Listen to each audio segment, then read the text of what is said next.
العلمية صديقنا الشاعر عبد السلام جاد الله، وهو فلسطيني من بيسان، ومن ديوانه طرقت على باب البحر، ويعمل معنا هنا صديق لنا زميل في جريدة الوطن وفي الإذاعة القطرية.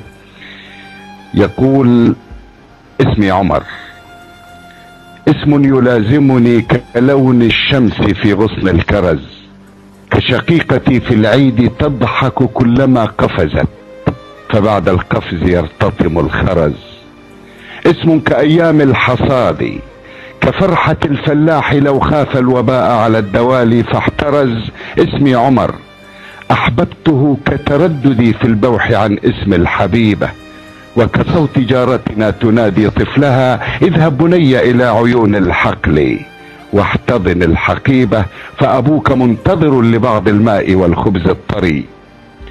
تتنهد الأم الحزينة حين يبتعد الصبي، وتلف حول الدار نظرتها الكئيبة، لا شيء فوق الرف ترسله ولا حتى زبيبة. اسمي عمر، اسمي عمر، من قرية لا شيء فيها غير أحلام الصغار، تغفو قليلا في الظلام لكي تغني في النهار، لا تعرف المدن التي شربت دموع رجالها وتدثرت بجلودهم، وتجشأت أطفالهم مرقا تكون من أمانيهم ومن لحم الصغار. اسمي عمر. الإسرائيلي بيقول له: وضح كلامك واختصر، بالأمس كنت تجوب حارات الضجر، تجري وراء جنودنا، خبأت في يمناك مقلاعا وفي اليسرى حجر.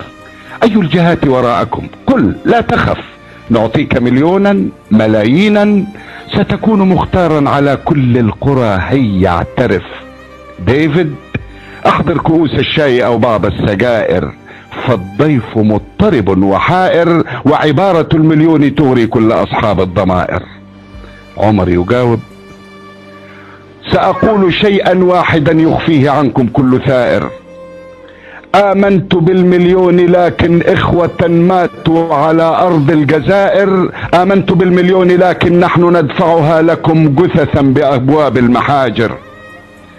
آمنت بالمليون لكن إخوة ماتوا على أرض الجزائر، آمنت بالمليون لكن نحن ندفعها لكم جثثا بأبواب المحاجر، آمنت بالمليون أطفالا أياديهم خناجر، آمنت بالمليون أبطالا نقدمهم لتظل جامعة العروبة تستحم بصمتها، ويطل وجه الحل من خلف الستائر.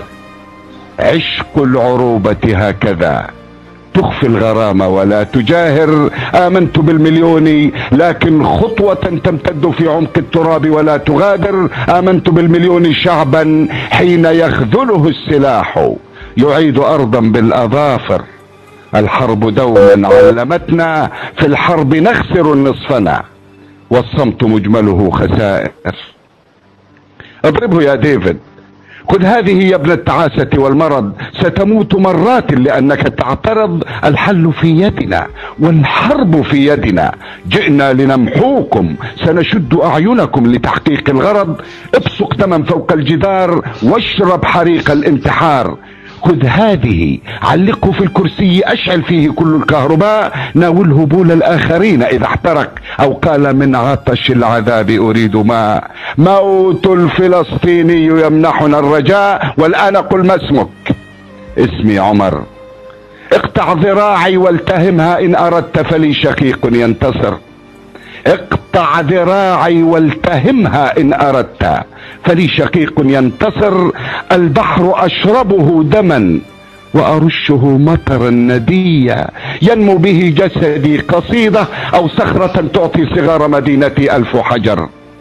سيروا حفاة إخوتي، القوا عليهم أحذية، لا تجزعوا، فسخونة الدم فوق وجهي سوف تغدو أدوية. لا تسألوا عني كثيرا واستمروا، فأنا أموت معانقا وجعي حتى تمروا. نحن البداية والنهاية والقرار، نحن الفدائيون، لا نهتم بالموت المخبأ في الزوايا أو بالحراب تشق صدرا فيه آلاف القضايا. لا نتقي مضغ الزجاج ولا نخاف من الشظايا. اسمي عمر. يا أيها العربي لا تخجل، ترقب وانتظر، نعشي من البلوط مصنوع وأكفاني بغرفتنا الوحيدة أمي مع الجارات تنسجها لتظل ناصعة جديدة. أرأيت أما تنسج الأكفان من أجل الرضيع، وإذا كبر حفظت مقاس الطول، فالنسيان يزعجها وأفعال القدر. وإذا تبدى الصبح من فوق الجبال نادته في فرح: تعال البس ثياب العرس يا ولدي، تفجر كالرجال، أخبر خطيبتك الجميلة أن الزفاف طريقتان، إما ولادة أمة أو موت كل الأقحوان. أنا شكر لكم وأكتفي بهذا لأن القصيدة طويلة.